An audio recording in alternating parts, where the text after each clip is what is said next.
Allah says in Surah An Nisa, verse 19, O you who have believed, it is not lawful for you to inherit women by compulsion, and do not make difficulties for them in order to take back part of what you gave them, unless they commit a clear immorality, and live with them in kindness.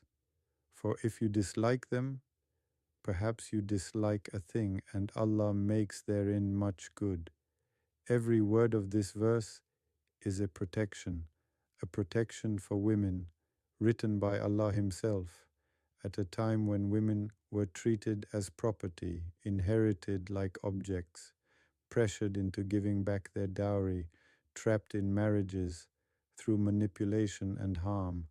And Allah said, No, you are not permitted to inherit women by compulsion. She is not property. She is not an asset to be passed on. She is a human being with rights, with dignity, with a Lord who sees how she is treated, and you are not permitted to make her life difficult, to force her to give back what was rightfully given to her. Her mahar belongs to her dowry belongs to her. It was a gift, an obligation, not a loan that you can pressure her to return through mistreatment. And then the most beautiful command in this verse, live with them in kindness, not just tolerance, not just coexistence, not just staying married while making every day a silent punishment.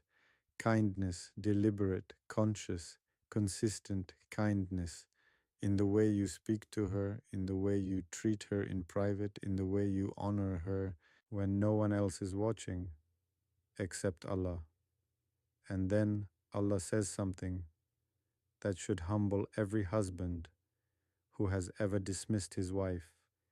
If you dislike them, perhaps you dislike a thing, and Allah makes therein much good.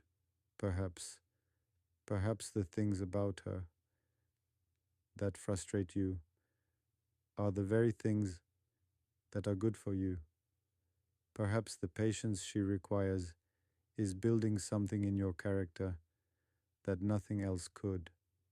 Perhaps what you cannot see, Allah already sees and has already placed tremendous good in it. So before you decide, you know better.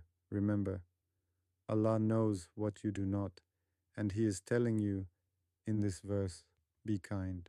Not because she deserves it, though she does, but because kindness in marriage is an act of obedience to Allah, and what you give in kindness, Allah will return to you in ways you never expected.